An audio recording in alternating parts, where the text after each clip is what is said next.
Mr. Gorbachev, tear down this wall. Don't mess with the bull, young man. You'll get the horns. Life moves pretty fast. You don't stop and look around once in a while, you could miss it. Pa, are you telling me that you built a time machine? Out of a DeLorean?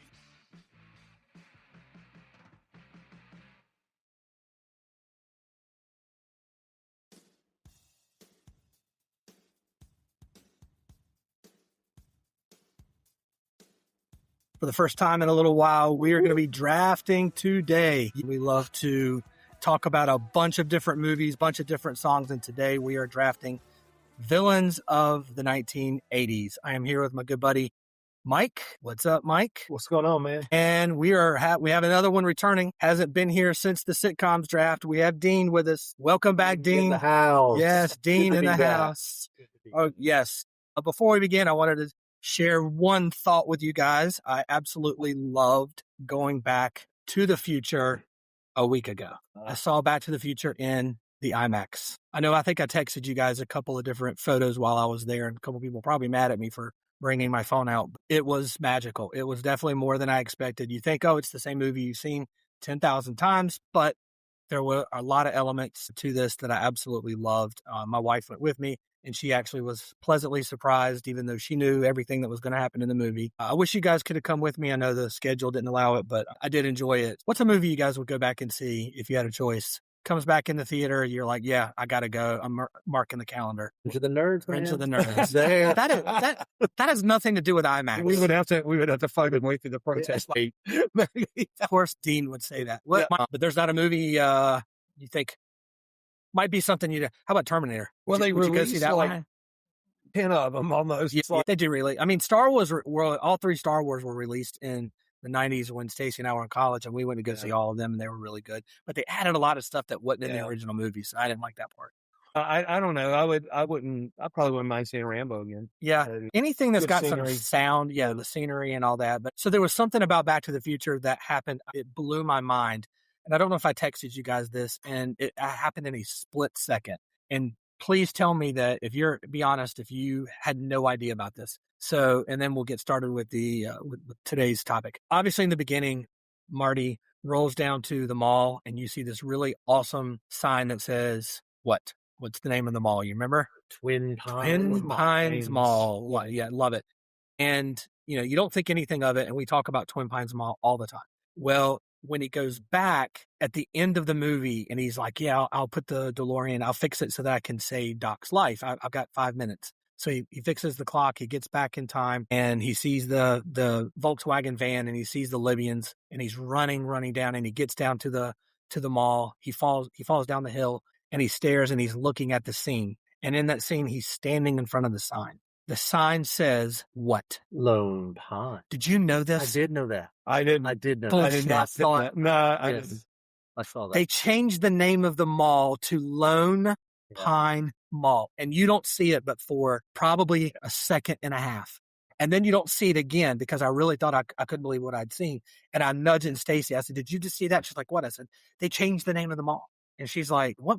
I'm like, she didn't realize the name of the mall, obviously. And I'm watching it for the next really hard for the next 10 seconds. They don't ever show the sign again. And I obviously know why they change it. Do you know why? Because he shot the pine. They had Twin Pines when he returned back in the 90s. And of course, Peabody is about to, he's shooting the DeLorean as it's leaving the house. And why? Because he ran over the one pine and left the other one. And so they called the name. So did you notice this when the movie began? Or I mean, not when the movie began, when the movie came out. I definitely didn't know where the movie began. No, I think I noticed that from the beginning when I first saw it. Because I remember seeing that and thinking, for 40 years, I missed this. Yeah. But it actually took watching it in the theater in the big screen for me to pick up on it. That was a big takeaway from it. But we are doing an 80s villains draft. And so I guess I'll pose the first question is, why are we doing a draft rather than just ranking? Draftings are fun. Draft is when we have a really good time getting together and not just taking our list of top 5 or top 10, but we go into a snake order draft where we get to decide our list. And at the end, you as the audience get to decide who had the better list. And so it calls for a little bit more fun, strategic, because you might pick a villain from a different genre than somebody else might want. And we're going to have categories. We'll talk about those in a little bit. So I'll ask you guys, I'll pose this question in your mind. When you think about all the 80s villains, what would be a characteristic of what made the good villains of the 80s in general? Your thoughts? I would come away from a good villain being someone you love to hate. I mean, you admired them on some level, but they really either got on your nerves or, they always seem to be. And I guess that carried over for me because to me, the quintessential villain was the Joker as played by Heath Ledger. He always seemed to be annoyingly one step ahead of everything. And so they always seem to get by, Michael Myers, I don't care what you do. He's just going to walk, and he's always there. Yes. It's just like, how in the world do you do that? So, you just kind of love to hate them. And they were always kind of one step ahead, I guess is what I was. They're pretty cool when you can say you love a villain. That's the fun part about it. Yeah. And then there's also villains you love to hate. And I think that's what the 80s was really good about. They blended that. It wasn't just quote unquote the bad guy. So what do you think about the villains in the 80s? Were they better when you hated them so much that they became that part where you didn't even want to watch them? Or did you think villains were better because you really loved them when they were on the screen and they basically took over? So I think they both serve purposes, right? Yeah. So personally, I think I prefer the less darker ones, the ones you kind of like. They almost become equal characters in the movie. But right. But certain movies, and it probably leans more towards the traumas or the horrors, the darker ones. Those are ones where the evil villains kind of play a pretty important role. The evil ones, sure. Yeah, where you hate them almost so much that you don't want to watch the movie. Right. Well, I'll go back to I kind of did a little deep dive on some of these villains, and there's really a lot of transformation over the years. I don't pay attention really much to movies. There are some 70 movies I like. I mean, you can make me watch 1 or 2 movies in the 60s, but they're not really anything that I care to see. But the way that the villains have changed over the last 60, 70 years really have been enormous, because what they used to do in the 50s and 60s is they would take the lead actor, the actor that was the headliner, the one you put on the poster, and say, he's got to be the protagonist. We're not making the antagonist the one reason why people are going to show up for this movie. And that was very prevalent. If you look at all the different major actors in 1950s and 60s, none of them played enemies. And there was one director who kind of really turned their heads on this, and that was Alfred Hitchcock. And he started making movies where, hey, let's take some of the really good villains, whether it be an actor or something psychological. And you could take Psycho as a great example. You might think a little bit of a protagonist for Norman Bates, but really, truly, he becomes the antagonist as well. But Hitchcock not only did that, but he actually took the psychological antagonist and said, it doesn't even have to be a person. And then that's when we get into the 1970s. And this is where, once again, you get a lot of lead actors who say, nope, if I'm going to be in this movie and you're going to pay me this amount of money, I want to be the protagonist. But then there were a lot of people who decided to say, let's make this shift. So I noticed in the 1970s, there were a lot of antagonists who were not the lead actors and who were not the focal point. A Clockwork Orange, by the way, Alex DeLarge, she was the antagonist here. You didn't see a lot of female antagonists before the 1970s, but she certainly was one. We'll get a non-human. How about the shark in Jaws? Spielberg certainly played that really well. We get The Exorcist, right? And you could arguably say, well, it's not really something that you can see. It's the devil. Yeah, the little girl, and eventually at the end of the priest at that point. The Omen.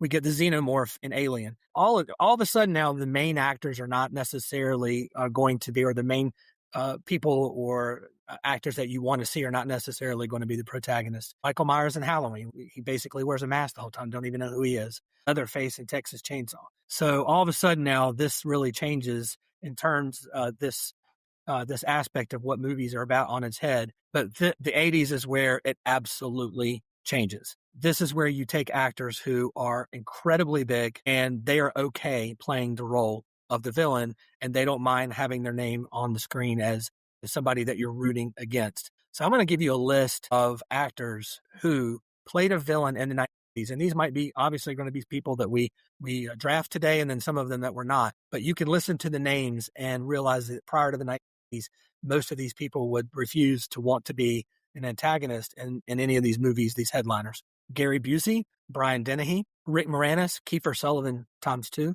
James Earl Jones times 2, Gene Hackman times 2, Glenn Close, Arnold Schwarzenegger, Al Pacino times 2, Mr. T, Jeff Goldblum, Val Kilmer, Dan Aykroyd, Danny Glover ×2, Tom Berenger, Robert De Niro, Jack Nicholson, Michael Douglas, Christopher Lloyd, and Ricardo Montalban. Pretty much most of these guys had never really decided to be an antagonist in any movie prior to the 80s. And this is where they finally felt comfortable saying this is the type of movie that we could do this in and we would really enjoy it.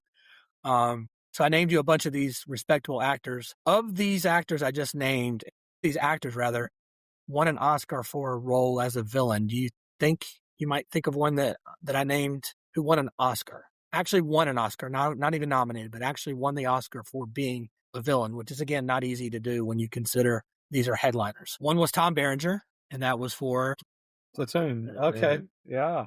Glenn Close for Fatal Attraction, and Michael Douglas for Wall Street. Wall Street. So that ought to tell you as well that this is not something that was typical in the 1980s, until the 1980s, that these actors really made a point to say, yeah, I'm comfortable playing a villain role of these movies. We also get a lot of good movies in the 80s. They're hard to quantify because they're not really one solo actor.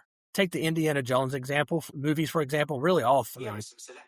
Was there one actual villain in Indiana Jones? I would say no, unless you could tell me. The Nazi Party in the first one? Yeah. I mean, and the third one too, right? Yeah. I mean, and in the second one, you have the tribe that, tries to take over. You don't really see that. War Games, I guess the Cold War itself maybe was the antagonist in that movie. And then I'm going to clump all the vacation movies. Who's the antagonist in National Lampoon's European Christmas and Vacation? Who would you say the antagonist would be? In Europe?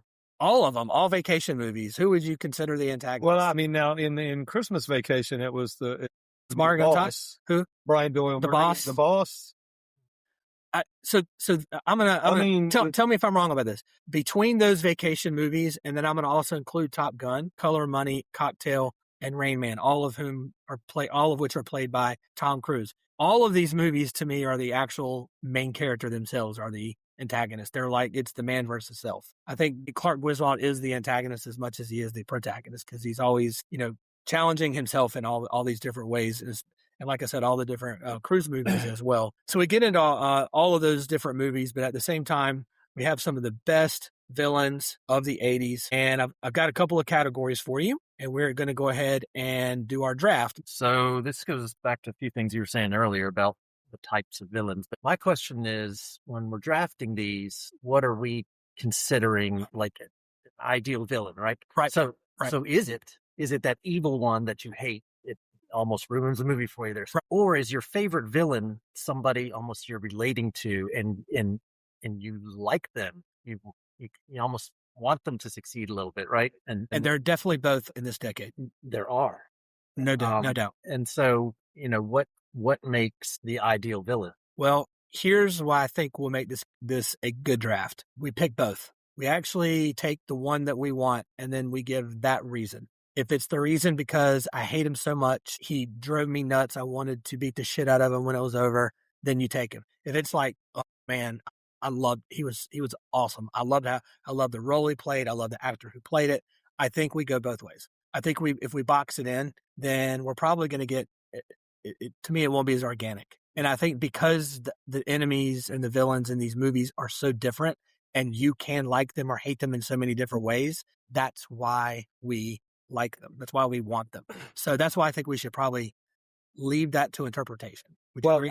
Yeah. And my response to that is rather cellular. Being an English teacher, to me, a villain is the bad person who, they're not necessarily a bad person, but you understand what I'm saying. The bad person that helps advance the plot. Yeah. So they have to.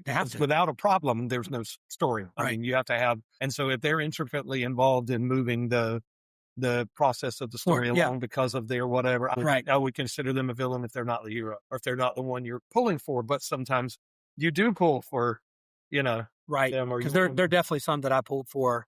Right. In some of the 80s movies that I really liked. And I think if I'm taking the list that I would take without you guys, and I just pick my favorite in all of them, I would actually have both. Have the reasons you just said, I'd have some that I couldn't stand and I don't want to see them again. And that's why they were so good. Or I want more of them. And I would love to see 5 more of them and how good they were. So, or how well of a role they played. And the actor obviously plays a role in this too. You see, the other day, I thought that my wife actually, she doesn't like horror movies, but I thought she was actually watching a horror movie because I walked through the living room and she's yelling at the TV and she's going, "Don't go into that church, you stupid girl." And I went, "What are you watching?" She said, "Our wedding video." Anyway, so that was, I turned out. The villain of all. Let me see if that's on the list. Mike's wedding video. Mike's No, wedding didn't video. make it. It is. It actually, it's after Wildcard. Hey, it was 84. No, wait, I don't remember. Okay. Wrong year. All right. So we're going to do the category. So when we do the categories, like I said, I'll repeat them: action, drama, comedy, sci-fi, horror, and a wild card, which means you can pick anyone you want from any other category. We do not have to pick an order. You can take anyone you want as long as you only take one from each category other than your wild card, and you can't take one that has already been taken. Actors can be in both of them. So if you take an actor who's been in both in different genres, you're free to do. You just can't take more than two from a category.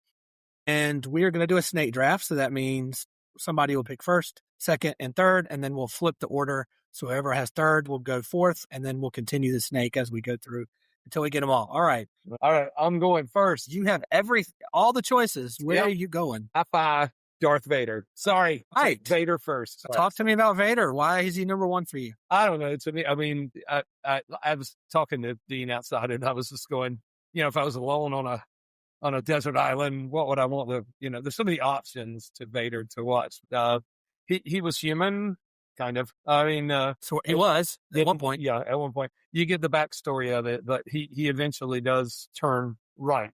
Right. Good. And I think it's that whole, you got to believe it was prevalent in, things like the Lord of the Rings trilogy where somebody's bad, but you got to believe there's at least a little bit of good in him that can turn. And so he does, but he is a person under authority. And a lot of what he is doing is simply because he is under the authority of the emperor and other stuff. So I can appreciate, being under authority. He's a Star Wars guy. I mean, I liked him. Walking around, strangling people with his... Yeah, could you imagine that power to me? Actually, not even just looking at them. Yeah. He strangled someone. In our staff meetings, I would be...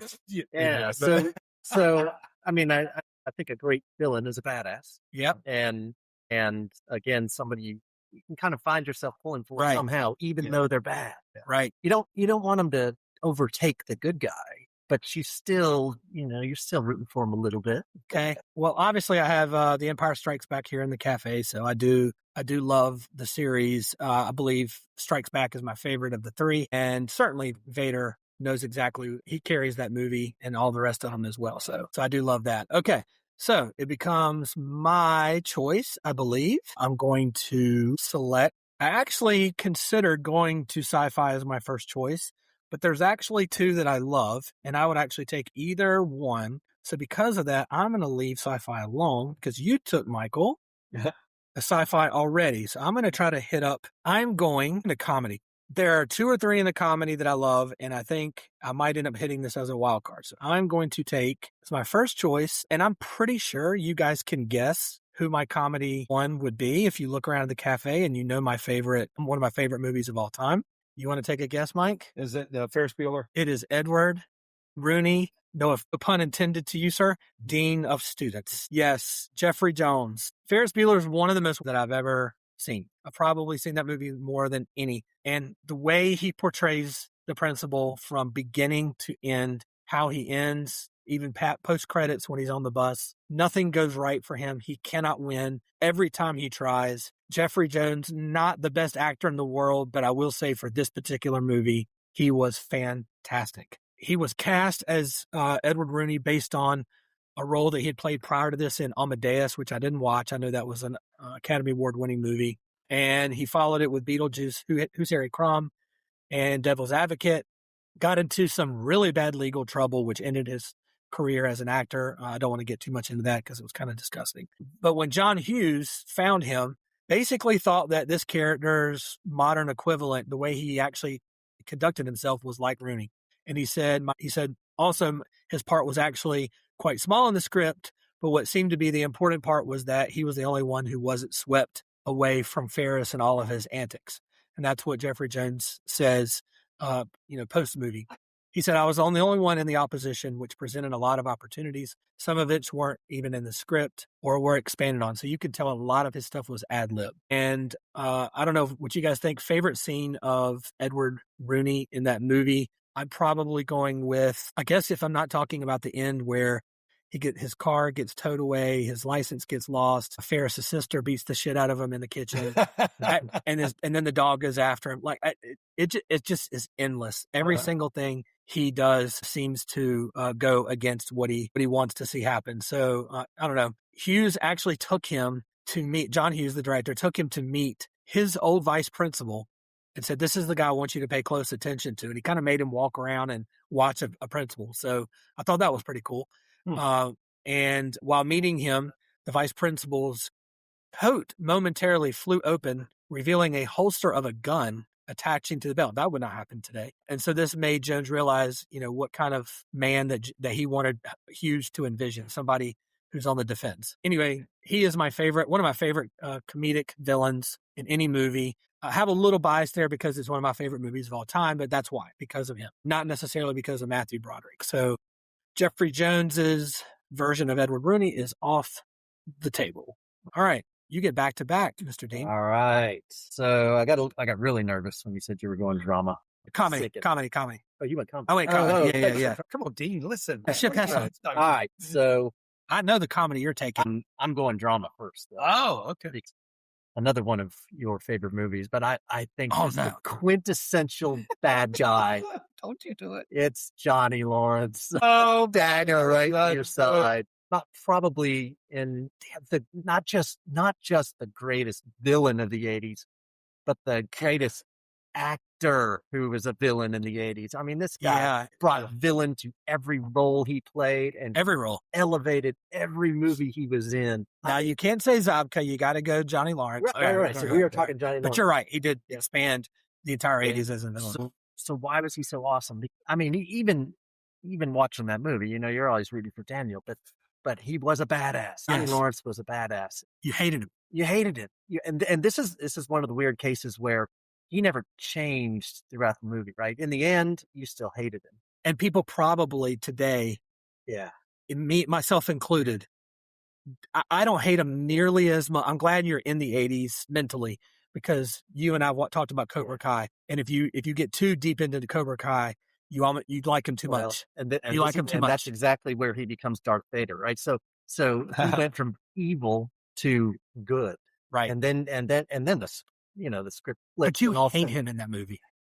Hate him, but that's what makes him great, because he's such a badass. He really is. And if you really think about it, if you want to put yourself in his shoes, I mean, he probably was just sick of the BS. You got this East Coast kid showing up acting like a jackass, and he's got to put an end to it. All he's doing is just defending himself. Well, Daniel's all he did was pick up the jam box. He didn't have to get his ass beat for that, did he? He's moving in on Johnny's girl. Yeah, Daniel kind of earned it.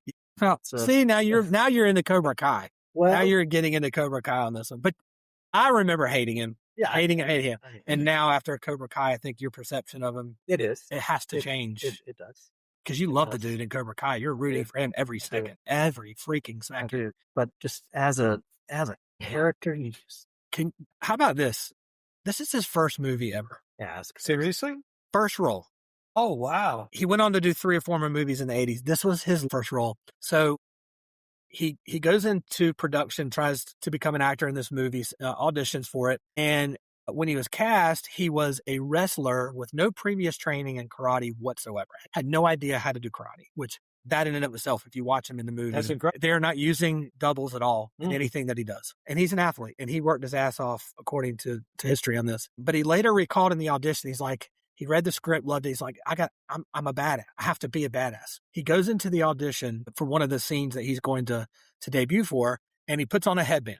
He walks in and he grabs the director, literally grabs him by his chest. And he said, Bruce Lee was smaller than Kareem Abdul-Jabbar, but he beat him.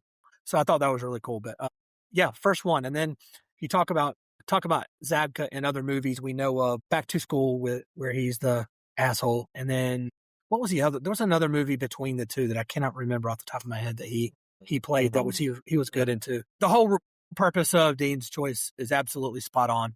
We hated him. We love him now, but we hated him then, and we hated him every time he was in the movie for the most part, because he did play a dick at that point. Okay, you got another. I do. Yeah. So I'm going to go with another one of my favorite movies. Same principle, man. This guy is a badass, and he's much more of a badass than than Johnny Lawerence. Ivan Drago. Oh, yeah. Yes. This guy represents all its evil. The Soviet Empire. 45 years of representation. He was the Cold War. And same thing, like in that movie, he stayed the bad guy. He did turn, in the end, I guess, gives Rocky a little tap, and then he's a hard, good fighter or whatever. But he was just bad the whole movie. Yeah, and yeah. He had like 8 lines. I was about to say, how many lines did he actually speak in the movie? It was under 10, I think. It was very, very few. Despite that, like his presence was equal. It's to Rocky, awesome. right? Just, yeah. I mean, he was destroying people. He killed Apollo. You were really close. 9 lines. 9 lines. That's it. Dang, yeah. Yeah. That was pretty good. He was Russia. He was the entire Soviet Empire embodied in one person when you saw him on the screen. Right. Because I remember seeing it in theater and I just thought, holy. Those images of him training, the modern technology. Stallone's wife that played his wife. Yeah. Brigitte. Yeah. Whatever her name Brigitte was. Nielsen. Right. Yeah. She actually played in and they ended up divorcing right after Beverly Hills Cop 2. But they had a marriage for, I think, 3 or 4 years. But yeah, she was married to him. And that's pretty interesting that when you think about that, where they met on that particular movie and then got married. That was cool. Yeah. I love to see that. But yeah, Drago, man, everybody, it's a good argument. We're going to have Rocky 3 and Rocky 4 on this pod for sure. I don't know. That's a good debate about which movie's better. I can make a case for one. I'm sure you guys can make a case for the other, but certainly he is definitely one of the best.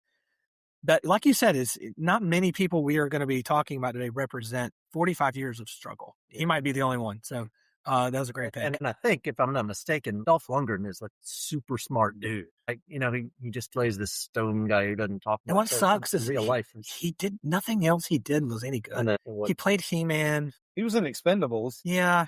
He played He-Man in Masters of the Universe, which wasn't good, even though I was a He-Man guy. He just, I don't know. Maybe that's why he had 9 lines. He was not a great actor. I don't know. He had a what? He had a cameo in Ted. Anyway, good. Oh, man. Yeah, no, but that's actually a great villain you're right. You left the theater hating him. Yeah. Especially if you watched it in 85 when it came out, right in the middle of the Cold War. So that's one of those that we hated. My pick? Yep. Okay. Don't do it. Don't do it. I've taken a comedy. I'm going to tell you, I'm going to have to go action here. Yeah. There are a lot of good action guys. Okay. There are 2 that I'm trying to go between. Man, these categories are a lot deeper than most people think. We're definitely going to talk at the end of the pod, the ones that we left behind and see what other people think about this. All right. I'm going with an actor that I met, and that is Clubber Lang. You met Mr. T. I met Mr. T. Dang it. Rocky Dang 3. you. We're going back-to-back Rockies. Did he pity the fool who met him? He did quite a bit. No, I am definitely going with Mr. T. So Clubber Lang, were you going to take him? Yes, I was going to take him. Next? I don't know. It was between 2, so I'm going to take my other one. Okay. But all right. Anyway, yeah. Well, you can give your case for him after me. I'll start. So, wow. The role for Clubber Lang was actually going to be between Joe Frazier and Ernie Shavers. I don't know who Ernie Shavers is, but Joe Frazier, an actual boxer, were considered for this role. Both matched Stallone in height and physique. Both were ultimately rejected due to the fact that obviously they couldn't talk very much. Frazier reportedly had a stutter. Shavers had a high-pitched voice, not deemable for this kind of role.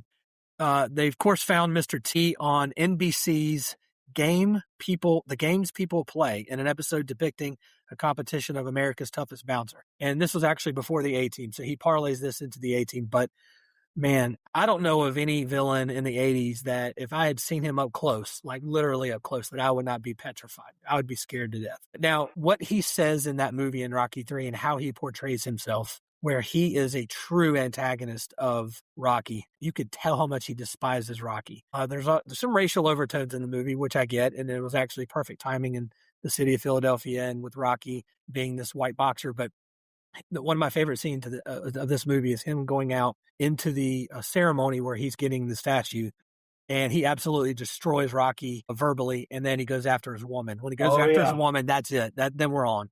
And that's when everything got, and then watching the montages of him, boxing and practicing and getting ready for the fight, the fact that he beats Rocky and then obviously he gets arrogant toward the end, that whole twist to it. Don't get me wrong. I think Carl Weathers played a great Apollo Creed. I know that was in Rocky 2. That was in the 70s. Having said that, and I love Ivan Drago too, but I still think of all the Creed movies and Rocky movies, Clubber is my favorite. Clubber, and it's not just because I met him, but it's truly one of my favorite villains of the 80s. I just loved everything that he did. I didn't like him killing Mickey, obviously, but at the same time, It's just another layer. yeah, it was just another layer, where you get that. But you could just tell in the movie, there was never a time where he calmed down. He was likable. He was, oh yeah, I'm chill. I mean, everything about him was, I'm killing somebody. Whoever stands in front of me, you're dead. And of course, his dead meat, transcends all the way even to today, to people. I didn't meet Mr. T. I was actually at the Pro Football Hall of Fame, and all these famous actors tend to navigate toward the Hall of Fame in the 80s. These famous actors, because there are all kinds of dinners and things that go on throughout the entire week. And my dad always got me tickets to it. And there's also famous people. I met several people there.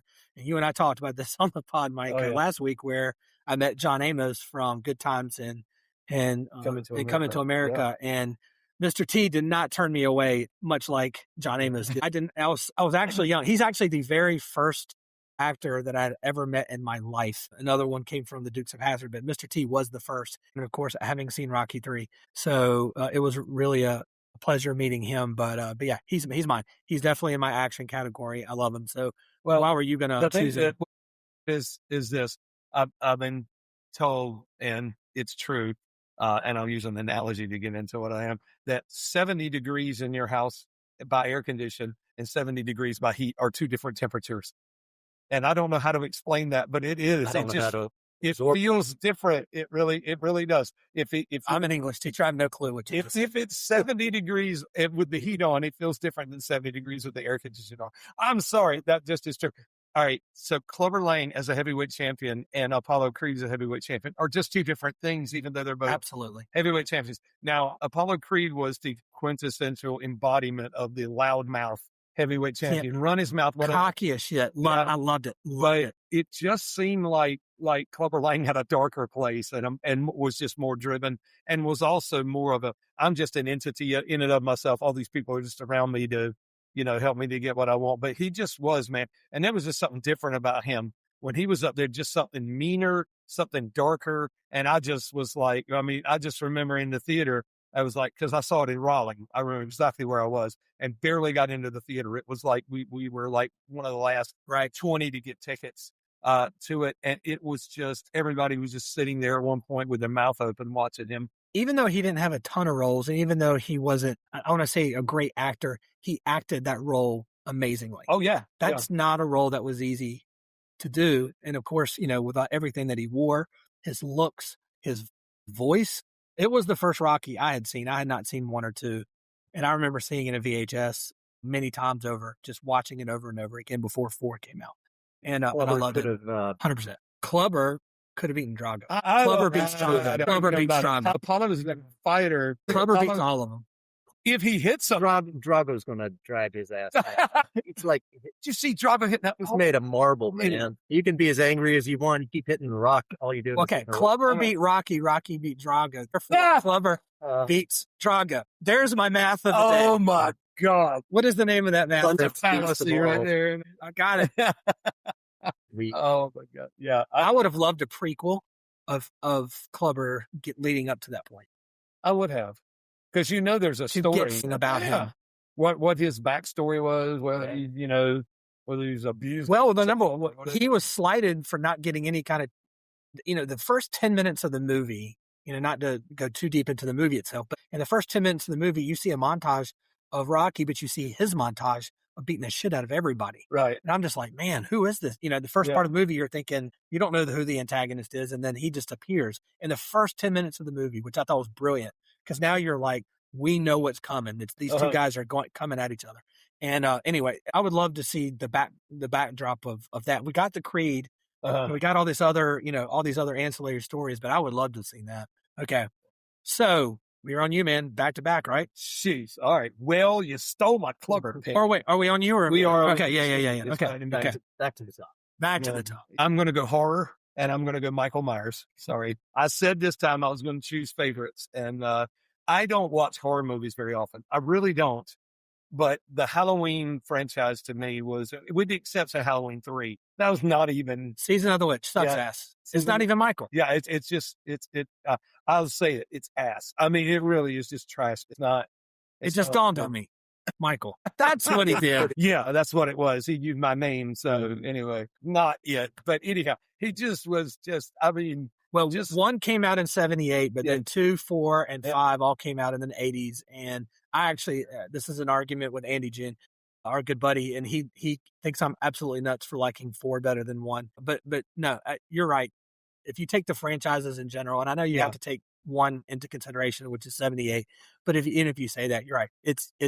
It's the most watchable of all the villains of the slasher movies. I agree with you. it wasn't. It somehow came off as not just mindless killing because there was a modus He had a operandi purpose. to it. Yeah, it was. He was driven as if by motor to go do something. But I liked it because I saw 1, but that qualifies as the 70s. Okay, It's fair though, but 2, 4, and 5. 2 pays homage to it right in the very beginning. It's basically Yeah. 1 extended. Yeah, Not all of them do that. Even in the opening line that Donald Pleasance has up there, when he had just shot him and he goes to that window at the end of 1 and there's nothing there and you hear the music and you're looking all around. It's amazing. And number 2, he starts out and he's yelling at the sheriff going, I shot him 6 times. He's inhuman 6 times. And I was just like, I was in the theater. I was hooked right from that point. But, All right, good. You're going to do the Halloween 2 pod and Halloween 4 pod then.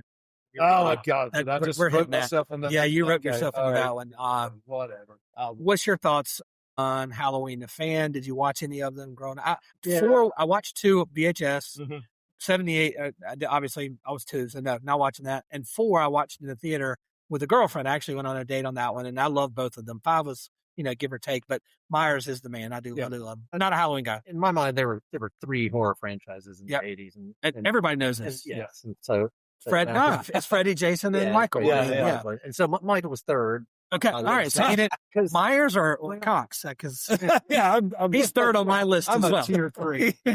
Whoa. No, don't give yourself a little credit. You're at least tier 1. Oh, Maybe okay. not tier 1A. Tier 1A, yeah.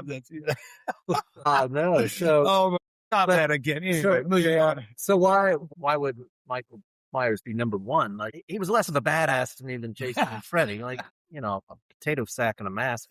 Speaking of the mask, I know you guys know this. I do. I probably don't. Who was the actual mask from? When Carpenter was directing this in 78, they wanted to have a mask that obviously scared everyone, and they went looking. This was before they could just make this creation. Yeah. And we should do this for the Halloween pod, but we'll do it again. And so they sent the guys out to go look for this really scary mask, and they brought all these masks back, and they're all kind of like, they look stupid. They're kind of silly, funny, scary, not really scary. And so the guy came back, and they decided to go with another mask instead. And they're like, yeah, well, let's not go with the scary one. Let's just go with one with a straight face, and then we can doctor it up. Go ahead. William Shatner. Star Trek. That's a William Shatner. It's a William Shatner face. Star Trek had just come out. And of course, everybody wanted to be, him in Star Trek. And so they took the hair, the color of the hair, kind of frizzed it up, made it white faced, and there you go. That's messed up.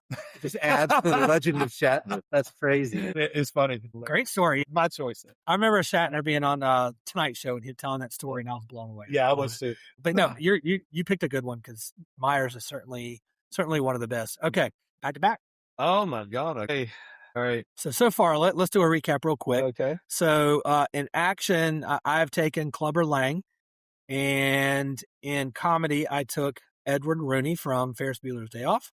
Mike, you have taken Mike Myers in horror. Okay. You took I took Darth Vader. Darth Vader Michael and Myers. Sci-Fi. So you've taken 2, right? I've taken sci-fi and horror. And then Dean, you've taken Johnny Lawrence and Ivan Drago. So you've taken action and drama. Yes, a very bad Russian voice. Okay, so now we're on 3. You're on your 3rd, yes. Okay. All right, now is when the strategy is starting to try to kick in here. But anyway, I should go. But I think both of you all chosen from action, so I'm going to hold off on that one. I'm going to go comedy, and I'm going to go the Alpha Betas and Ogre. Yes! Revenge of the Nerds! Yes! Yes! Anyway. I feel like Dean stole one from me. Mike steals one from Dean. I figured he might like it. But my very next one. man, if there was ever anybody that encapsulated bullying, it was those dudes. Yeah. You're right. Rich, kind of entitled. Dan Gable, Johnny Lawrence, that's that's the same character, man. They are, Yeah. they I love are, it. they're badasses. They're bullies. Yeah. You hate them. And I'm not a Nerds fan, so you are going to have to Well, you are care a about nerd. this one. Tell me why that one. well, I just, at every turn, they were what they were trying to overcome. And so to me, that's the definition of villainous. And they did everything they could to try to, but it was so absurd just because, nerds, you're a nerd. So It it's was a funny. group. Is Yeah. there a favorite of yours? Ogre probably was mine. Ogre. Yeah. Stan Gable was mine. He Ogre was the awesome. devious. He was the Yeah. leader. Yeah, the leader, the star. quarterback. But, they were just, they're bastards. They go and wreck their house. Would you lump the coach?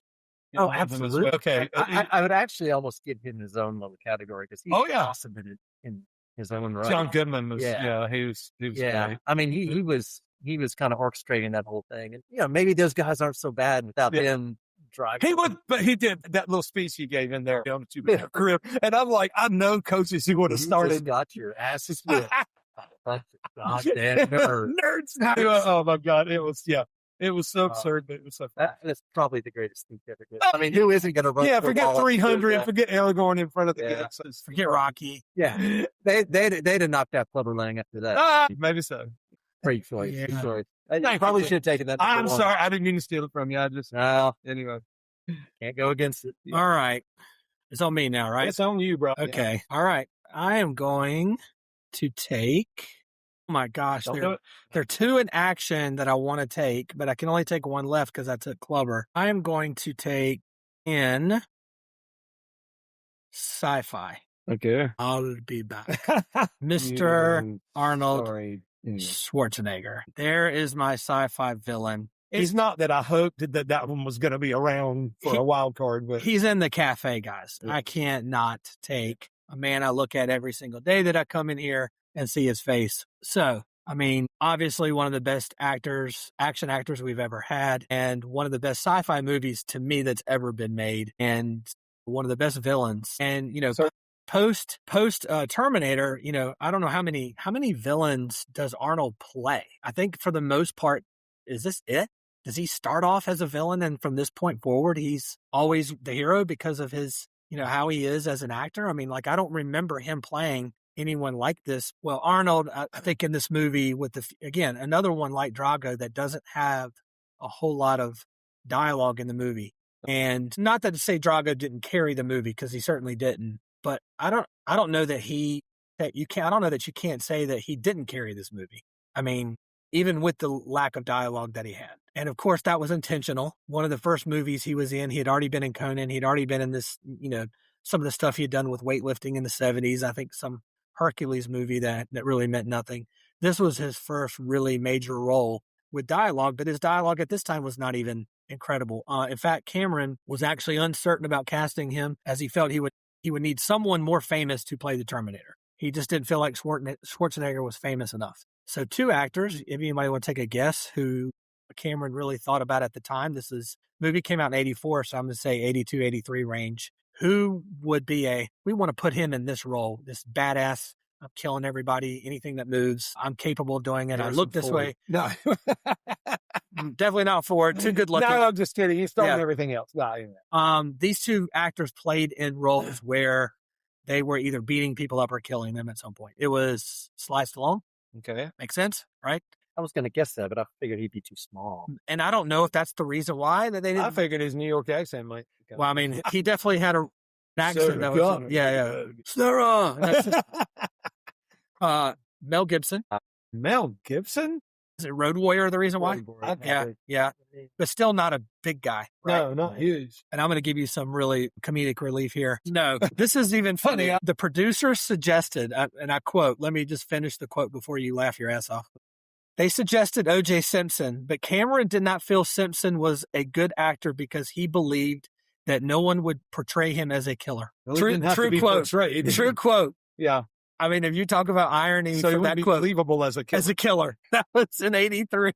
And here we are in 2025. Here we are. In 2025. He was too likable. That is why can you imagine OJ Wow. as the Terminator looking back in the sliding doors of that movie now? And I have no idea what to think of that. But yeah, true story. Cameron actually agreed to meet with Schwarzenegger and devised a plan to avoid casting him. He was like, I got to find a way to not cast this guy. Everybody else wants him but me. So he tried to pick a fight with him. And of course, that didn't work.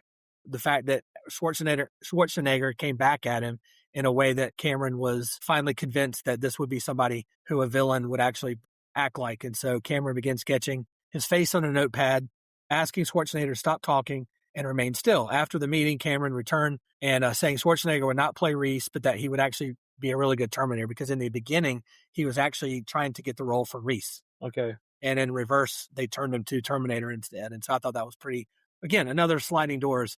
That movie with him as Reese, with all the different dialogue, doesn't make sense. No, he wouldn't. Because who's going to be as villainous when Schwarzenegger's in the movie that you would actually believe is chasing him? And I think that it just doesn't work. Him, or you right. Schwarzenegger spent 3 months training with weapons, which he had really not had any training with before, which doesn't look like it in the movie because he looks awesome, with every weapon he's got. And he was able to use them and felt comfortable on that. So how many lines do you think? So we said 9 for Drago. Take a guess. Going under. Under 9? No, it's over 9. I lose. Where are we going?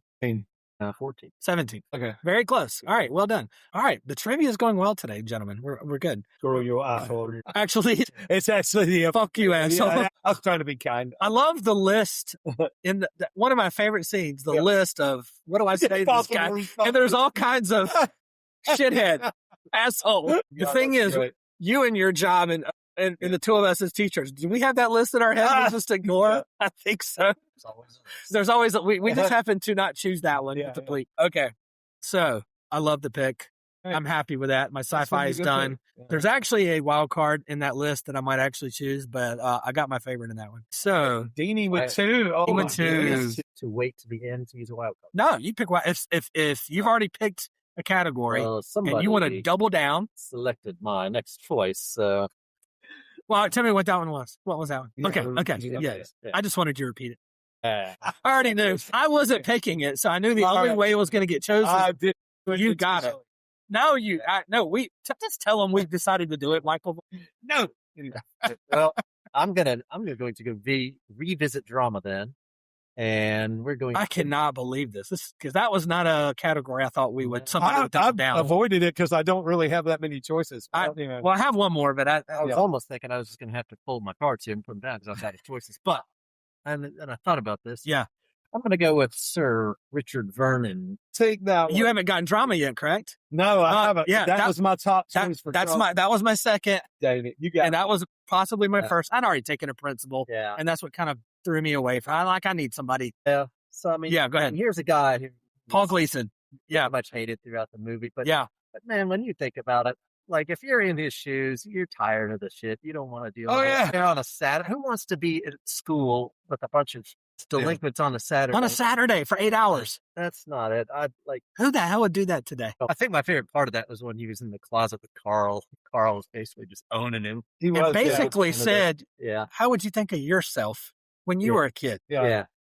And he really kind of opened up as holy shit, I would probably hate myself too. Yeah, but it's a good moment. Sort of got a glimpse into the background there a little bit, and you're like, yeah, he's mean. If you're a kid, you're looking at him. I've got to tell you the truth. As a teacher, his example runs through my mind. Michael, you and I both are teachers, and I was going to say the same damn thing. The same thing. To make sure we do not go and attack these kids in a way that is personal, that he's just you won't. I mean, when he goes back and forth with Bender, keep giving him day after day after day. I've seen teachers do that. I've seen teachers that I've taught. I've seen teachers you've taught with act that way when we were teaching together. And it's like, calm the hell down. They just don't quit. There were a couple of things that informed my thinking in education ahead of time. This was one of them.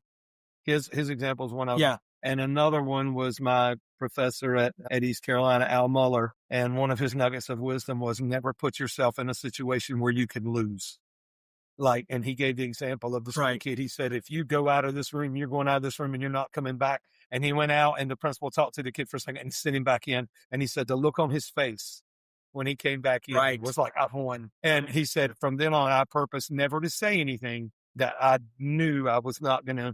That's the best advice. Never put yourself in a position where you can lose. Yeah, that's why I'm in this draft. Yeah, that's it. Well, we acknowledge you the winner from the start. Have either of you had a principal or a vice principal that could emulate him that you had? That like you're like, yeah, I had one like him. I didn't have enough interaction with the principal, but yes, Not you. Not Yeah. but yes, I mean they're like a little tyrant. Or how about The this? guy was like how about a 5 feet tall. teacher? Teacher who just went at you like him, and you're like, I hate that guy. Yeah. I can't stand the dude. I feel like I probably hated teachers. At Yeah. some point, but I can't remember any who came at me. I can't either. He hates us. I've taught with one that I He felt hates like us. was Say teachers.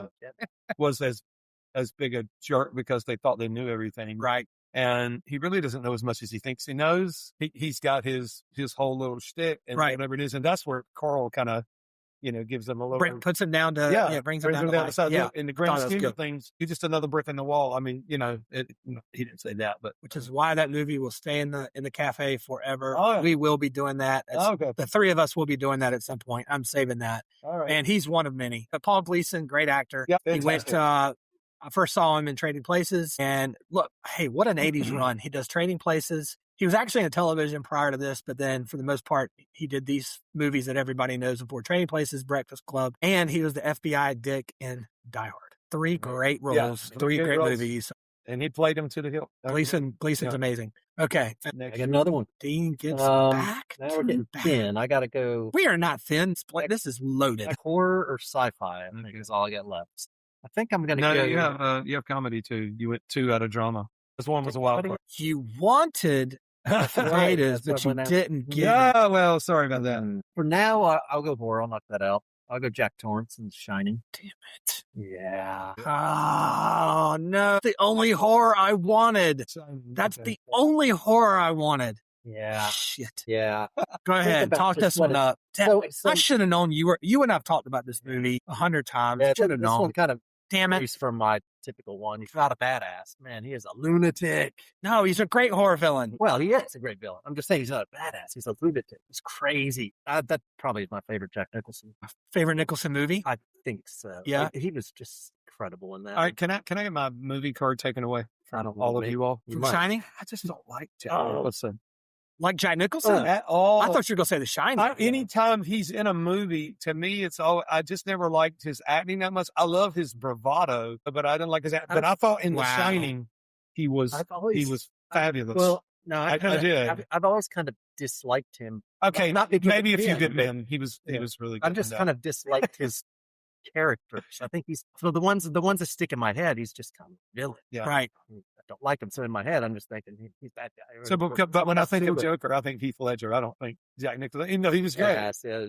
I know. I told you I was going to get my card taken away. CW is fuming over here. Well, the thing is, okay, so I have 2 things. Number one, his library is not, if you said you have 5 actors and you could take their library with you on an island and you could take all their movies, I'm not taking his library because Okay.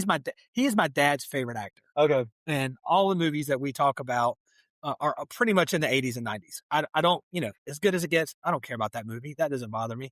But then you talk about movies that mean more to me, Batman, The Shining, and then of course A Few Good Men. Those are some of the movies I would absolutely take as some of my favorite movies of all time. So I understand what you were saying about as an actor all the way through, but as class, he can even in his younger years, he can play almost anything. He could play the straight up guy. He could play an insane One Flew Over This Cuckoo's Nest. I mean, like so many different things he has done over the course of his career. So I'll push back a little bit about how talented he is and how he's one of the greatest actors of all time, because I think he is. I don't necessarily love every single movie that he's in just because his name is on the poster. But yeah, a couple of movies that you named I really love. But this movie, if you talk about horror, and if you really wanted to sidestep away from the Thrasher movies and the ones that have the sequels all the time, this movie is scary as hell, and I like it because of the psychological fear.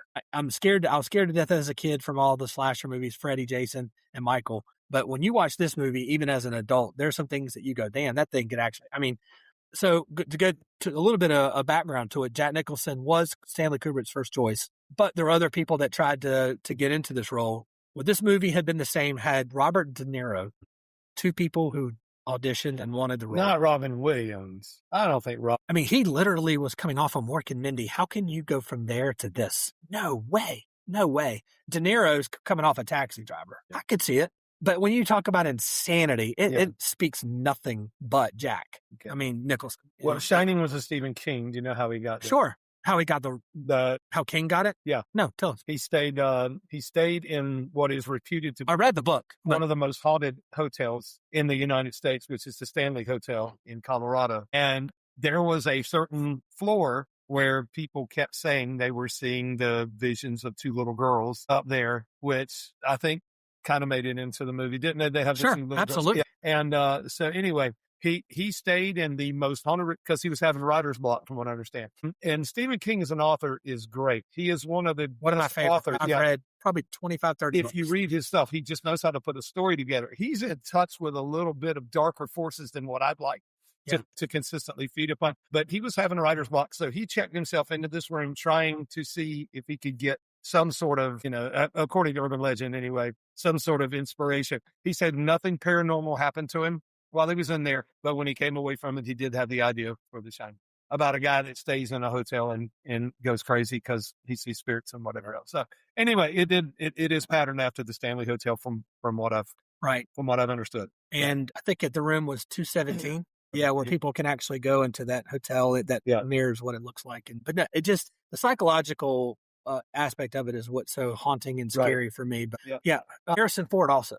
They brought him in. He didn't necessarily choose for it. Again, you're coming off of Empire Strikes Back. Actually, I don't even know if Strikes Back was even just Star Wars at the time. I guess, and American Graffiti. There's no. Is he talented? Well, I mean, like scary enough, like insane enough. I just don't see it. Nicholson was right for that one. That was Guess who King wanted? Stephen King wanted. He had to try to put his chime in. John Voight. I'm considering. Yeah, I don't know. I mean, he played in a couple of movies in the 70s that I'm not fond of, but I mean, he was kind of that kind of gruff, scary looking guy. I guess that would probably make a point. But Martin Sheen coming off Apocalypse Now. Wow. Okay. Those are some people King really were looking at. And Christopher Reeve. I mean, you're coming off of Superman. Come on. Well, here's why King did not want Nicholson and wanted Christopher Reeve. He suggested he needed somebody that was more of an everyman to show insanity just completely takes over, not someone who you already think is kind of crazy. Oh, okay. I still disagree with King on that one. Keep to the writing, not the directing.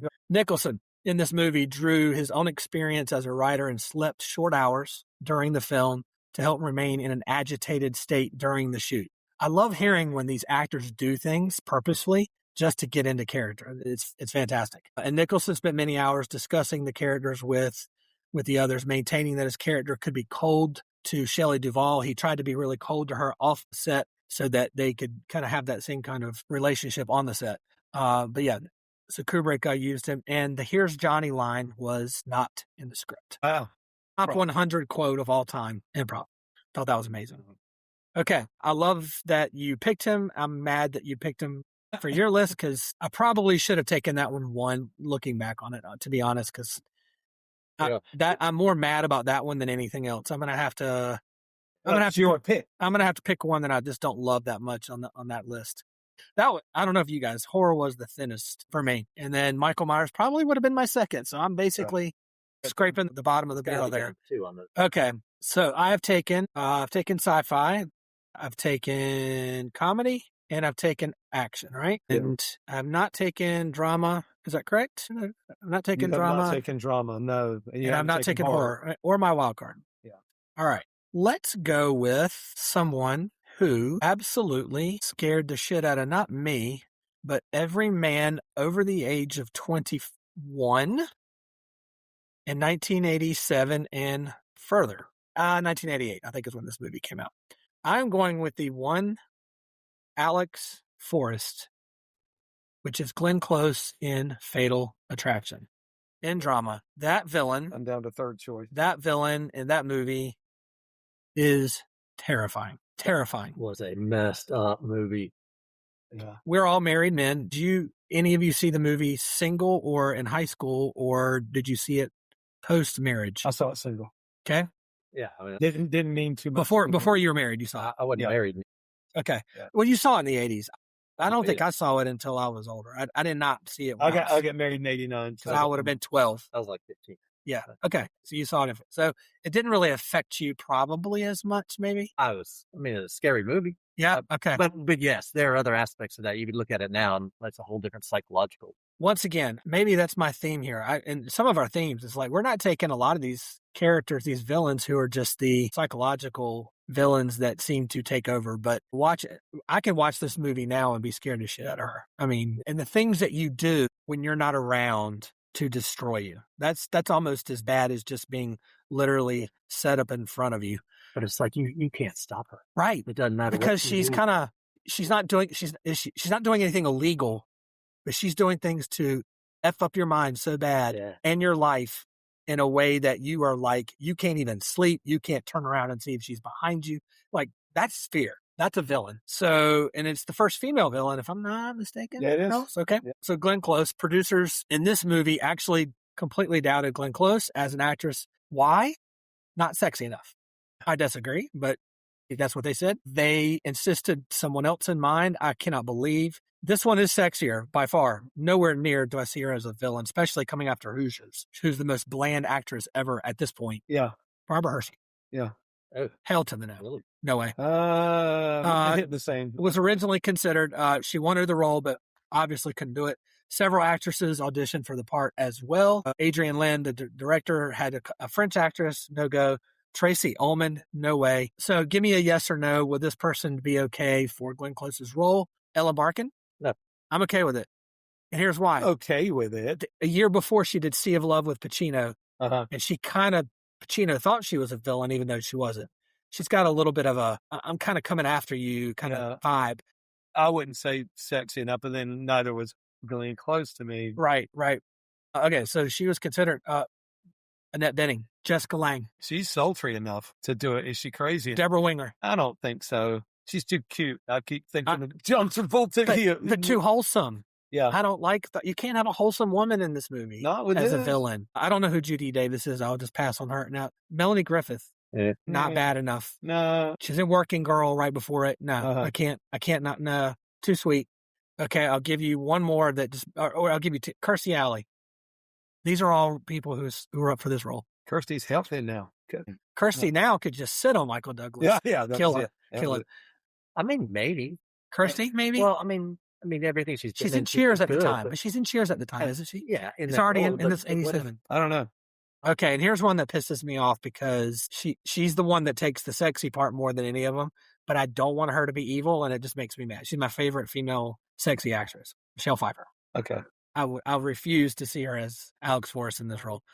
But anyway, Glenn Close was persistent in terms of this role. So before the audition, she let her naturally frizzy hair go wild because she was impatient putting up with it. She wanted to make sure she looked crazy into the audition, wore this really slim black dress so that she could, audition as somebody who was sexy enough, and eventually got the role. So Adrienne Lynn was convinced at this point she was right for the role. And to prepare for the role, Glenn Close consulted psychologists, hoping to understand Alex Forrest's psyche and motivations. She was actually uncomfortable with the boiling of the bunny. And by the way, there were a lot of actresses that I named that were auditioned who were out once they read that part of the script, refused to do it because of the bunny role, which I thought was pretty funny. She thought it was also too extreme, but she was assured by the psychologist that such an action was entirely possible of someone of Alex's caliber. At the end, Glenn Close suffered a concussion when when Ann Archer's character shoots her, and they go through that whole scene in the bathtub, and she was later hospitalized. Wow. And she found out in the hospital during that scene she was pregnant. Actually pregnant, which I thought was just think of all the she was pregnant in the movie. She was actually pregnant at the end of that. Now, I don't know that, how movies they film that film, that could have been the first scene of the movie, that they filmed, but she actually found out she was pregnant during that part of that. So her famous quote, you remember? Anybody want to chime that in? I love it. I will not be ignored. I am not going to be ignored. Absolutely. You're screwed. God, that's disgusting. Boy, you are just. And that's even on the phone. She's not even saying it person to person. This is a telephone call. So when you can make that kind of impact on a phone, you're good. Okay. There is my drama. Who is next? I guess it's me. It's you two. Do I get two? Is this your last two? Last two. I guess it's my last two. All right. Well, barring. I'm looking for the ones over 70. I don't see it. I don't, honestly. Oh, wait. Yep. Here we go. No. I took Nicholson. Or no, I didn't take Nicholson. You did. So. Well, but he wasn't Nicholson 70 there. And so even though I'm not the biggest fan, my first choice is going to be him from action. I'm going to take Joker. Take the Joker. To me, he lacked the level of darkness that Heath Ledger had. Heath Ledger was totally different movie. Totally different. It was. But when I picture the Joker, Heath Ledger's who I picture. Somebody that is just psychotic, but that's brilliant in a way. He was just larger than life and just mean as a snake. I mean, carried the movie. Yeah. If Jack Nicholson is not casted in this movie does nothing compared. It's the number one movie in 1989. And we have an incredible amount of movies of 89, which we're going to make Dean do the draft on that because he refuses to believe 89 was a great. It is. Where you will figure that out. But he carries this movie. What this town needs is an enema. There's so many quotes that you can take.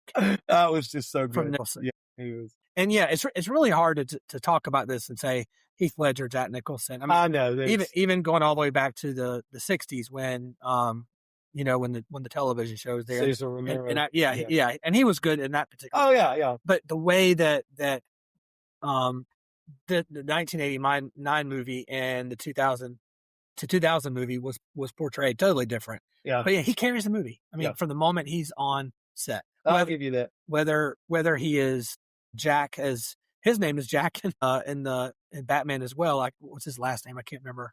But then of course, being the Joker, he carries it. So I agree with you on this one. This was one that I wanted. It was good. I figured y'all probably would. This movie was actually written in the late 70s. It did not get into full production until way, way, way into the late 80s with Schumacher. And I couldn't believe it took that long for him to actually get that role.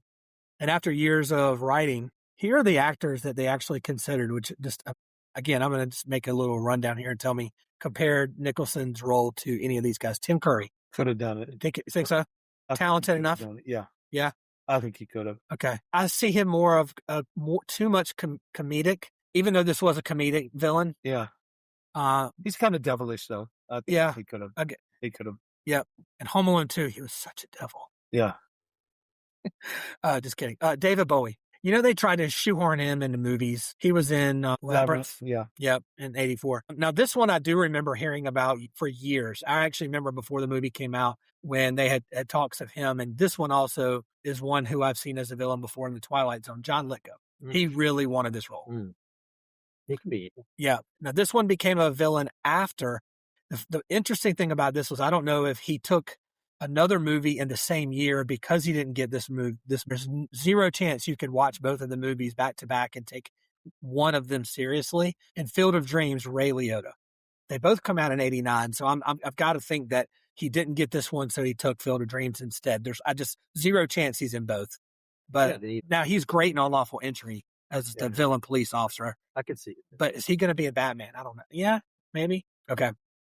And James Woods. Last one. Jack still takes them all, though. James Woods was in some weird, yeah, True Believer and, other things where it is. I saved the best for last because I do think this works. He lobbied hard for this part.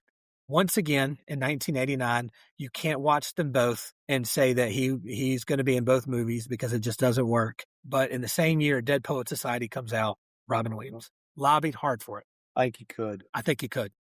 He's the one. He's finally the one of the names I listed where I said, you know what, it works. I just don't know that I can watch those two movies in the same year. Roles here. But in the same one. I know, right? That was he wanting to branch out? I guess. I don't know. It's a good question. He was still doing stand up. Maybe they wanted him as opposed to. But from what I read, he lobbied for this job. Not the other way around. There was so much of the comedy stuff, and then he did Awakenings, which was really a serious, right? Very serious, but not a villain. And what it wasn't. While it wasn't a critically acclaimed, I thought he gave a great performance as a serious actor. I thought it was a really good job that he did. But in Jack's role, you had to be kind of crazy. You really had to be fucked up in the head. And I think Robin Williams could have been that guy. Yeah. And here's why I say that. I think Jim Carrey is very comparable to Robin Williams. Would you agree? In terms of what he does, how he performs. Yeah. His physical, his timing. Jim Carrey played the Joker. Uh-huh. Or, the Riddler in third Batman. So I think I think it works if he plays him. Anyway, the demands were getting really crazy for Jack. He had to make sure, number one, when the Lakers games were playing, I'm not working. You know, he had front row seats, obviously. He had to be the number one build on the promotion, not Michael Keaton, which they agreed to. And then $6 million was his take, plus a cut of the earnings of the film itself. So they agreed to it, and here we are today talking about him, because it's one of the best. It's the best Batman movie, I think, that in my opinion. Everybody loves Dark Knight. I'm taking this one over all of them. I don't know about you guys, but that's my bias for the 80s. So, okay, well done. You picked, two of you have taken incredible ones for me. Now you get your last one. My last one, I've got to take one from drama, and my top two were already taken. So I'm going to go with a stunner here. And the top two taken were Richard Vernon from Breakfast Club and Alex Forrest. From Fatal Attraction. And so, I mean, I didn't even have Johnny Lawerence from The Karate Kid, which I probably should have. So I'm not going Karate Kid. Oh, I know. I'm going to take Reverend Shaw from Footloose. Mr. Litko. That is out of nowhere. I was like, you can catch a lot more flies with honey than you can with vinegar. You're really not going to, be doing all that. Right. Are you a Footloose guy? No, I've seen it. Yeah. I've seen it. You know Bacon's in it. But I didn't even see it in the 80s. I saw it after that. Yeah. I liked the soundtrack. Yes. Oh, yeah. Yeah. Kenny Loggins did. I think the legacy is probably more of the soundtrack, but the movie's great. I mean, I do love the movie too, but Let Go is not one of those really hardcore villains, but he's certainly villainous to the kids in that movie. And again, through the lens of does your villainy drive the action of it? And that oppression was just kind of hanging there, them trying to battle against that to get a, hey, it's just a dance. We're not gonna, Anyway, so Let Go. I didn't want to go with Gecko. I just didn't from Wall Street, because I just wasn't as impressed with the movie as I kind of like that one. Don't steal my thunder. I might be taking in it. the end, I said I wasn't. In the end, I chose one that I actually liked the movie. So yeah, that's what I went with. So awesome. I'm off the table now. There we go. Okay, I still got my wild card, but anyway, who's up? It's it's you. That's you. Yeah, my last one, or I got two more. Well, I guess this is your last one, and then you have a wild card. But you don't have two back to back. You just have one. You've won. Two. I guess you had two. And then come back to you, and then me. I get Okay. So you have one left. Yeah. I have one. So I have two left. Card. All right. Yeah. Okay. I'm going to take. So you have taken horror, Michael. Yeah. And Dean, you've taken horror. So I'm leaving horror to the very end, because that one's not going to bother me. I could care less at that point. There are some good ones though. All right. Yeah, I got to go with it. I'm going with action. Have you both taken action? Yeah. This is my wild card, because I've already taken Clubber Lang, and I have to go. Well, you don't have to worry about it, because you're not taking it. I'm not taking it. You know what? I'm saving it. Is that anything? I'm saying, well, no, but if I take, I have to take that or horror, right? Yeah. So you've already taken it. Horror. It doesn't matter. Okay. Yeah. Safe. I'm not going to steal one I'm going to go to my true self. Since you know me so well, Mr. Dean, go ahead and call it out for the audience. I think there's a high likelihood you're going Hans Gruber. You are right. You are. I'm going with the man who is the slickest of all, Mr. Alan Rickman's Hans Gruber. How can I not take the villain of Die Hard, the greatest action movie of the 80s? All right. Fans of Die Hard, yes or no? Die Hard. I mean, I watched it. It was fine. I don't dislike it, but I am not a rabid fan like everybody else is, and I don't watch it at Christmas, and I don't watch it the other 11 months of the year. And I watch it, and I watched it recently, within the last 2 years, and it was just like I think I got a text from you, like, finally got Die Hard. Yeah. It's good. It was good. It was like fun, but I'm not going to go back and probably watch it again. Right. I'm going to go back to Revenge of the Nerds. Yeah. I respect that. So here's the thing about, I'm probably shading a little bit more toward the movie than I am the villain. But having said all that, he and, of course, Bruce Willis collectively carry this movie.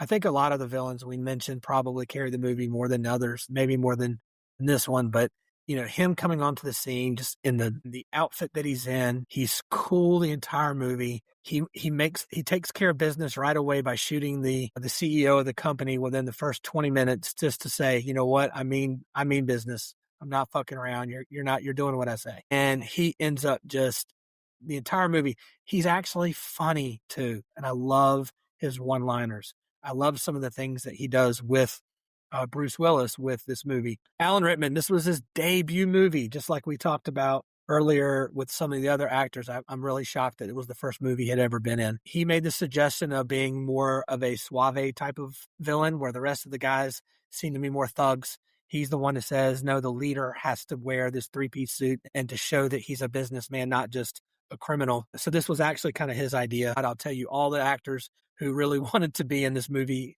and Bruce Willis's character, and it's so many, and you would be like, nope, nope, nope, nope, nope. And same thing that goes with Rickman. And I love the fact that they both happen to be in this movie at the same time together. And Hans Gruber is probably one of the reasons why, along with Bruce Willis, why this movie is so popular. So I don't know. He's one of my favorite villains and one of my favorite movies. I'm going with Gruber. Okay. That is my second to last choice. I think you've got 2 in a row. Two in a row. That's it. Thin ice here. Picking. What do you got left? Comedy and sci-fi. Comedy and sci-fi. So I'll go comedy. So comedy has already been taken with Edward Rooney and Alpha Betas. Alpha Betas. I mean, So this is your first comedy, correct? This is my first comedy. Okay. So There are a lot of good ones in comedy. I'm going to go Dark Helmet. And Colonel Sanders. We joined them. Take Colonel Sanders. They're always together. Join them together. They are. Yeah. So Oh my obviously a very different kind of villain. It's a This comedy. It's a comedy, right? This is not the villain. But they are the antagonists. They are the antagonists and Funny as shit. I think like a perfect compliment to Lone Star. Yes, I mean probably the funniest role in the movie, right? So They steal the movie.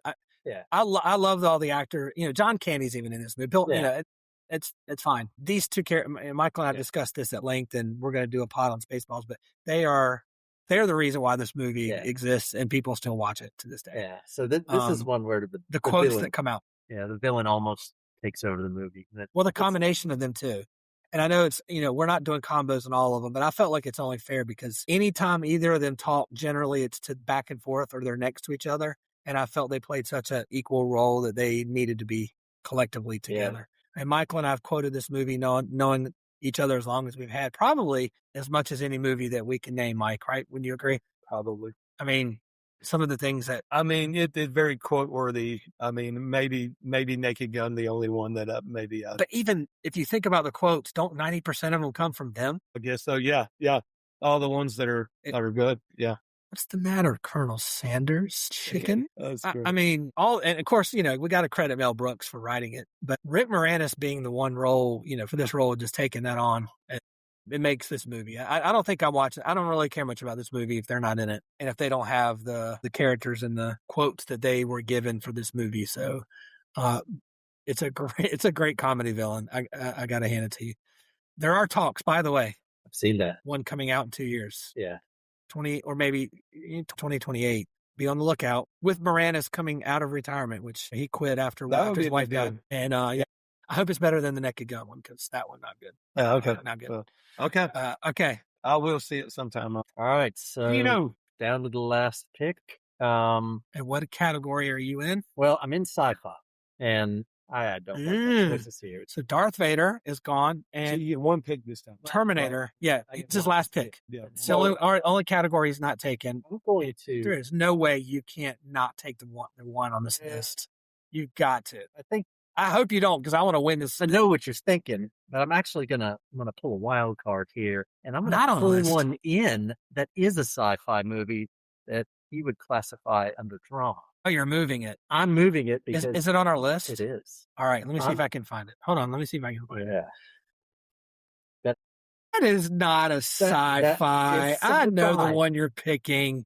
It is drama. How can it not be sci-fi? I know what he's going with. What is it? I don't know. He's going with Gamorra and the Nothing. And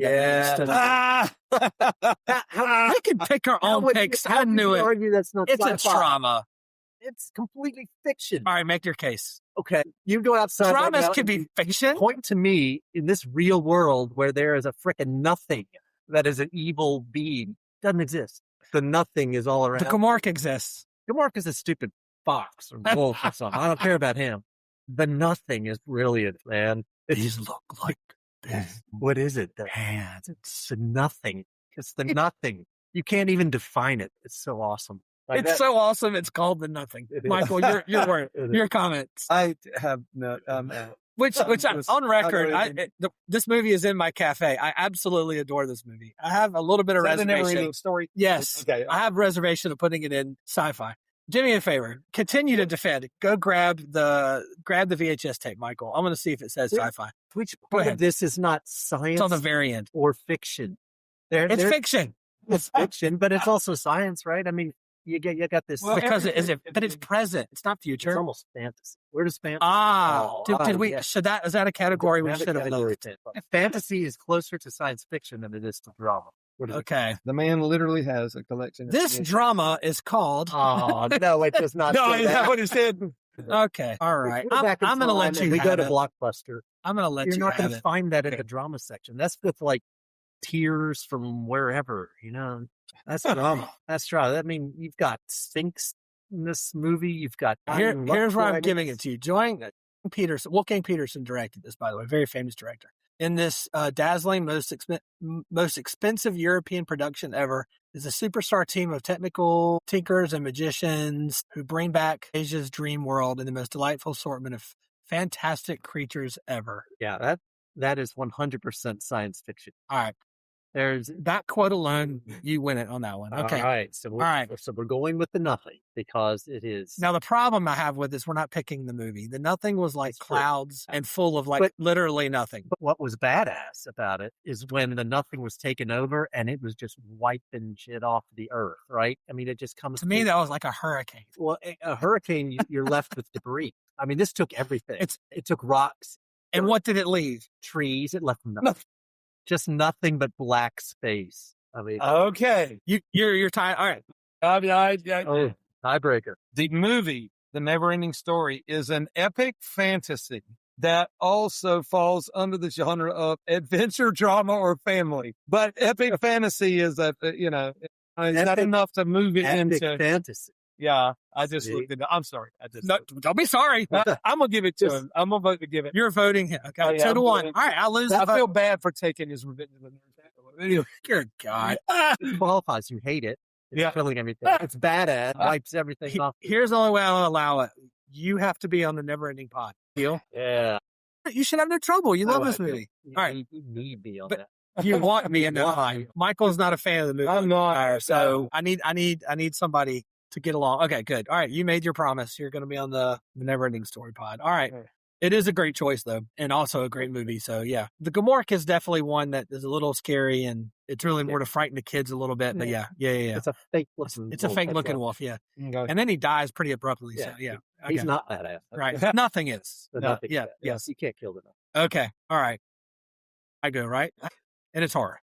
Gosh, I was so expecting to get Jack Torrance and I missed it. All right. I'm going to steer away from Freddy and Jason. Wow. Okay. I'm not taking it. That is. Well, here's what I think. Michael took Michael Myers, and if I had to take one of the three, it's Michael and CW. Dean Kruger. Okay, so here's what I'm going to take. I'm going to go in the nature of these villains, which one actually scared me more than any villain of them all?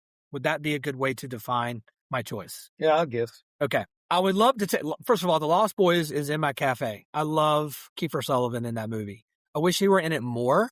And I think the combination of all of the vampires in that movie are more of a villain, including the lead villain, who I thought was a geek anyway, who ran the video store, which I thought, he's fine. So I'm not taking him, but even though I would clearly take Lost Boys over any movie. So in the spirit of this category, I'm taking the most fearful of all of them, and that is the dog. I knew you'd go. I will never see a St. Bernard in my life again without being scared to death and going, I'm going to stay away. I don't care how nice he looks. Watching that movie as a young kid who was a dog lover and watch him absolutely destroy everything that moved. I mean, every human, he just absolutely ripped to shreds, Yep. no matter how. And another Stephen King, by the way. Yeah. So I think that's our second. And I read the book before I watched the movie, which also made me more terrified because I had it in my mind what it was like. Yeah. And then the movie certainly was just as scary. So I'm taking Cujo in this one. And I think, like I said, of all the movies we have left, I might even venture to say that he was more fearful, the dog, than any of the slasher. Now, the scary movies were scary as a kid. You just kind of in the back of your mind knew they were fake. Cujo was almost like, what if a dog does get rabies? That shit could really happen.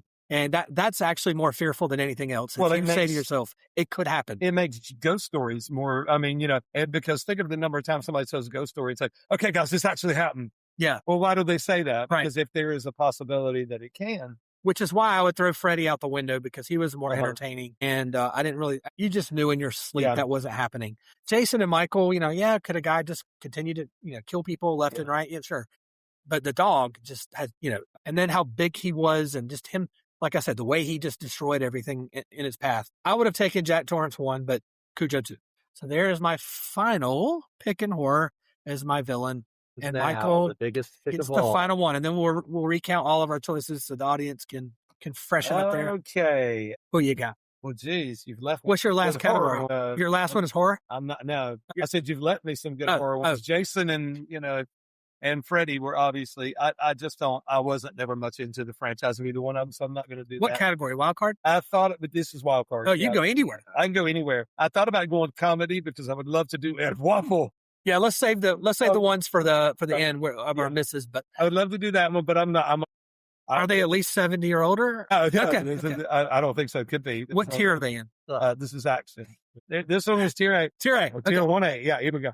I'm going to go. Action. Hold on. Yeah. Is it on the list? It's on the list. Dean, you wanted to get a shot? Give it a shot. Can't even begin to. Dean, you get to pick the guess. I think I'm going to pick. I think I know. So I don't have a clue here. What would you go? you don't have a clue? No, One action. I don't. All right. I think I know what it is because I know he likes this movie. Yeah. So I'm kind of going with the movie. He's never mentioned this character before. I think you are going to go with Brian Dennehy's Sheriff Teasel. Was within my final 2. Oh, I was wrong. No. I was close. I was. It was either this one or the other one. I'm going to Teasel and First Blood, by the way. Teasel and First Blood. And I don't know that I shouldn't just take that one because I do like him. Chong Li Chong Li from Bloodsport. Let me tell Nice. you, that dude. Even know who that is. That dude had a stare, that way of looking that was just crazy, man. You looked at him and you were like, that dude. He destroyed everything. Yeah, he was just, And he had no conscience whatsoever. So, Mr. Van Damme's antagonist in Bloodsport. in Bloodsport, yeah. Not a Bloodsport fan. Never saw it. Never saw it. I never saw It is what it is. Van Damme movie. Never. Not one. Not one. Wow. It is what it is. And I probably, But I saw lots of Bruce Lee movies. Yeah. He was in the 80s and then bled more into the 90s as well. But Bloodsport was certainly late 80s classic. And the movie itself is not put together well. I mean, you look at all the flaws in it, but it's just entertaining to watch them absolutely kill each other. It's the over and over athleticism of the fighting. Yeah, Chong Li just is. He's villainous. His eyeballs were just crazy, man. And I just looked at him. I would go, bro, I would not.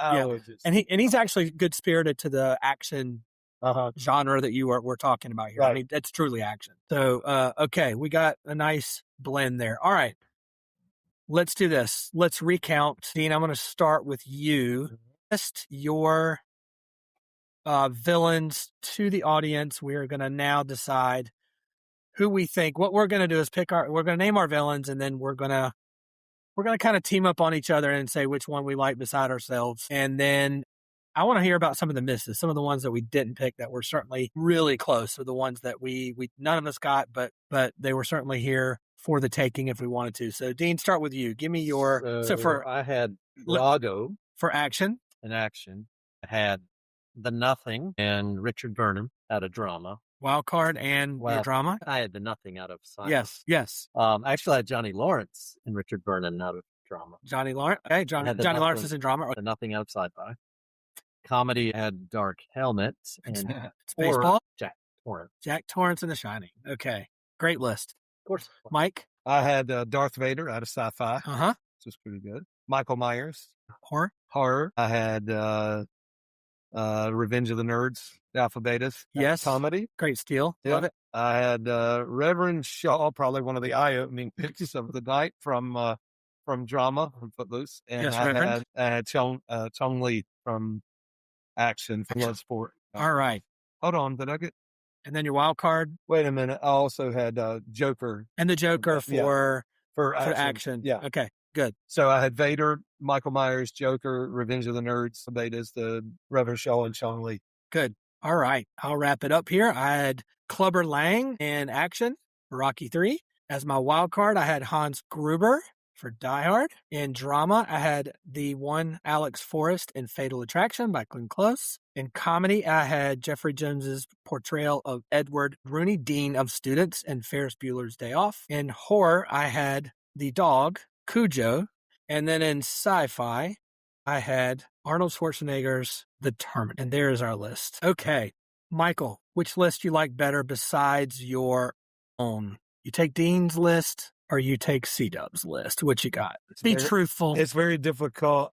I honestly think because Dean stayed with picking things that were kind of in his wheelhouse, I'm going to go with yours. Okay, why? What leads it? Never-ending story hurts fears. It does with me, but I mean that's your thing. And I had things on here that you probably wouldn't. You'd be like, I'm not into that. Just remember Indiana Jones and the Last Crusade, right? He said at the very end. Well, you chose poorly.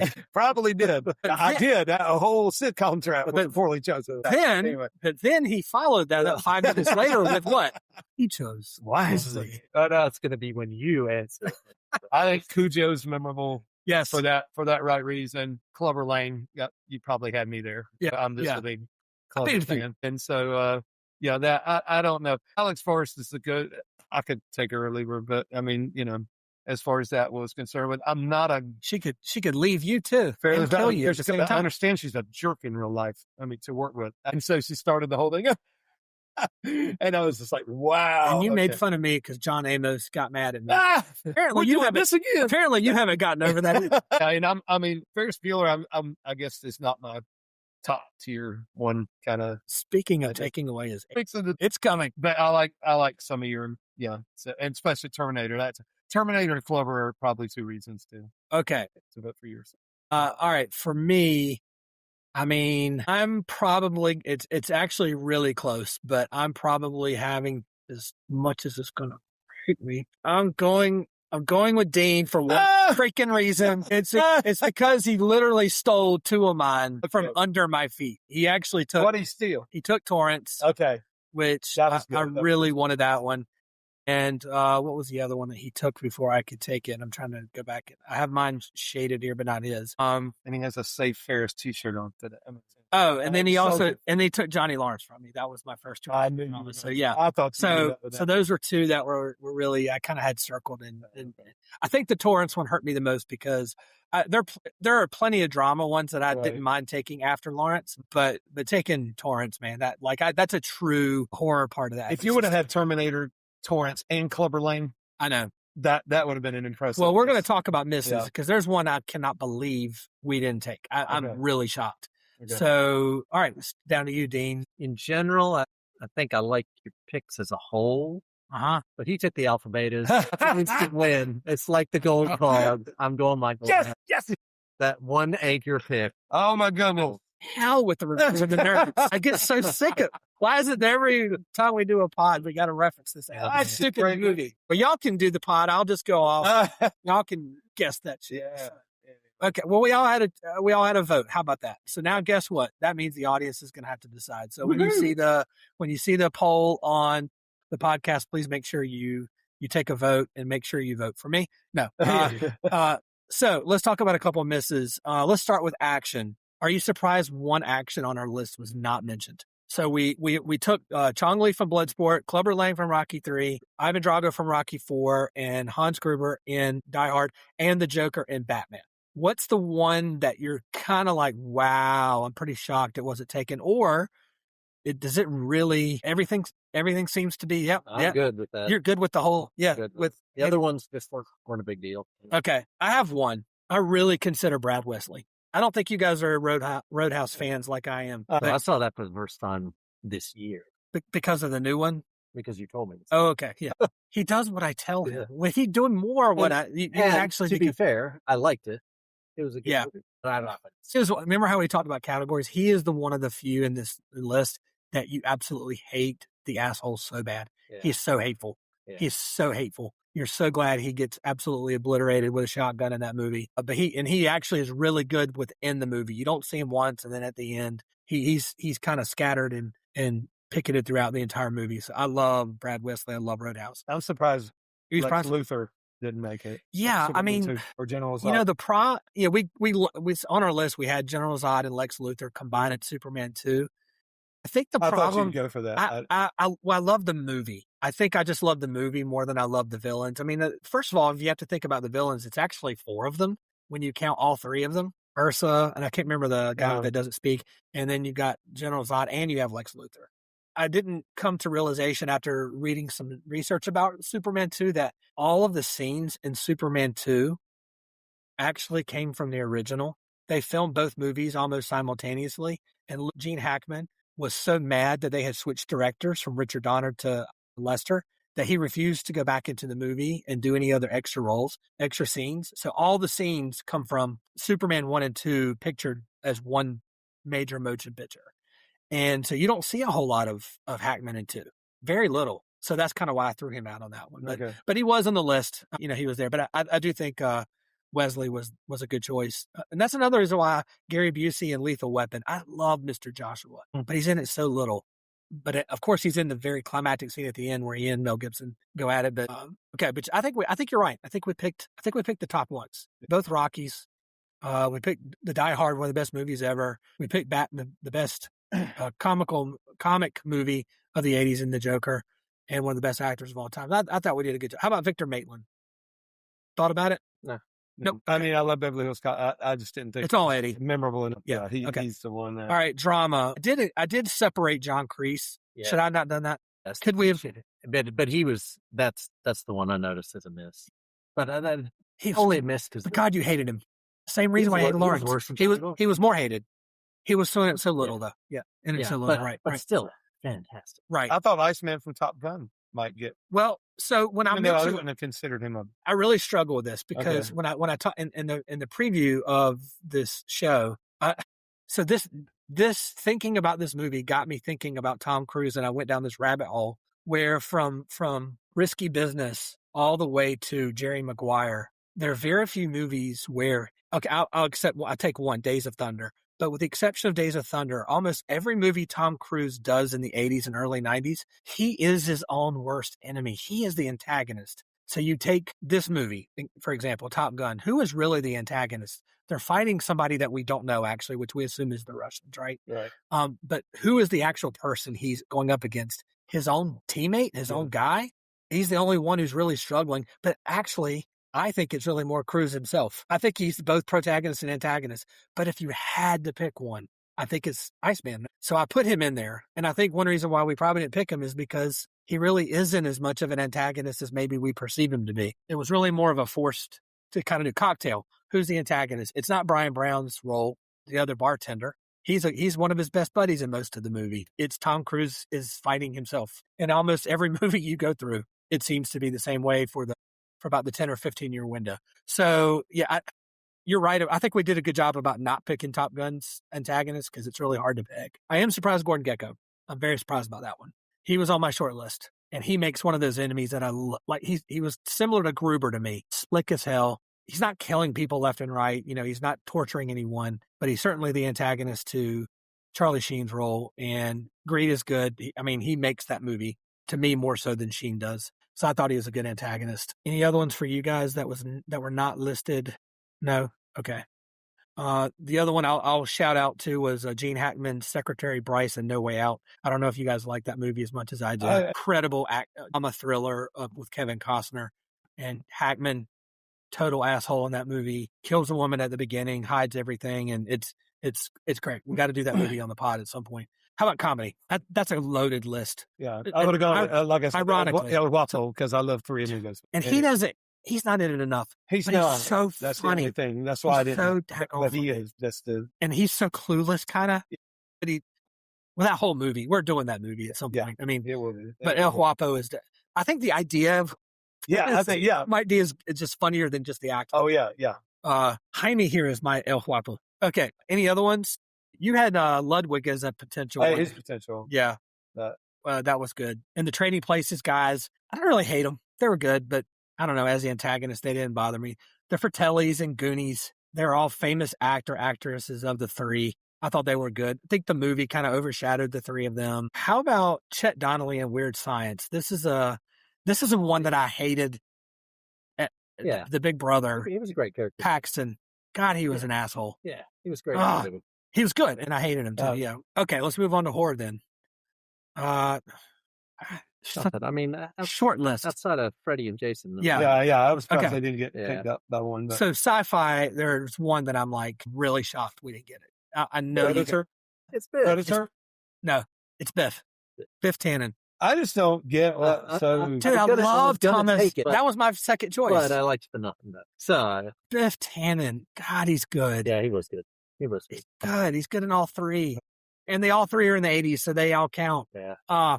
Biff Tannen. Yeah. Okay. If there's a miss, that was probably it. Yeah, he was definitely one I was considering. Okay, before we wrap up, I wanted to share this point with you.